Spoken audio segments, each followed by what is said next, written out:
জুলাই গণ অভ্যুত্থান উত্তর বাংলাদেশে বিজয়ী শক্তি মনে করেছে ৭২ সংবিধানকে আমরা বেস ধরে, এইটাকে ভিত্তি ধরেই আমরা এই সংবিধানের সংশোধন, সংযোজন, পরিমার্জন, বিয়োজন সব কিছু করতে পারবো। যে কারণে জুলাই চার্টার আনা হয়েছে, যে কারণে কনস্টিটিউশনাল অর্ডার ইস্যু করা হয়েছে, এটা চলমান প্রক্রিয়া। বিজয়ী গণঅভ্যুত্থানে বিজয়ী শক্তি যেভাবে সিদ্ধান্ত নেবেন তারা সেইভাবেই এগিয়ে যাবেন।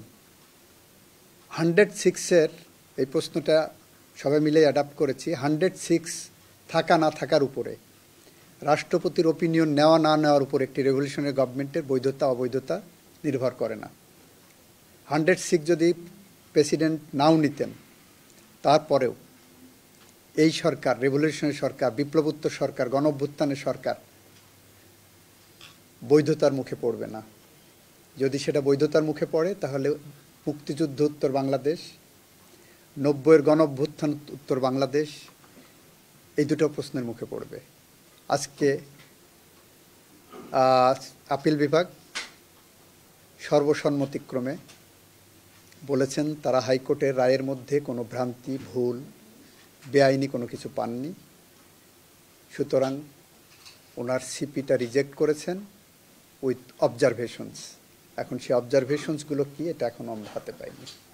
বারবার বলেছি, জোর দিয়ে বলেছি, গণঅভ্যুত্থান পূর্ব সরকার, পরবর্তী সরকার এটা জনগণের ইচ্ছার প্রতিফলন। জনগণ তার ক্ষমতা নিজের হাতে নিয়ে যেভাবে বলেছেন এই সরকার সেভাবে গঠিত হয়েছে এবং জনগণ নিজেরাই ঠিক করে দিয়েছেন। এর সাথে 106 এগুলো মিলবে না। জনগণের প্রতিনিধিরা যখন জনগণের ইচ্ছার বিরুদ্ধে যায়, যখন সমস্ত দ্বার বন্ধ করে দেয়, তখন জনগণ নিজের ক্ষমতা নিজের হাতে নিতে পারে। এই থিওরিটা কিন্তু সারা বিশ্বে স্বীকৃত এবং এই থিওরিকে সারা বিশ্বে এমনভাবে স্বীকৃতি দেওয়া হয়েছে, না হলে মুক্তিযুদ্ধ হতো না, দেশে দেশে মানুষ স্বাধীন হতো না, না হলে আরব বসন্ত হতো না, না হলে ফিলিপাইনে গণঅভ্যুত্থান হতো না।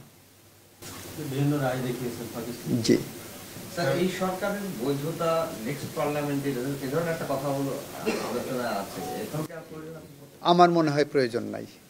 নেক্সট পার্লামেন্ট যেটা সিরিমোনিয়াল কিছু করলে করবে, কিন্তু এই সরকারের বৈধতা নিয়ে প্রশ্ন তোলার এখতিয়ার আর কোথাও নাই।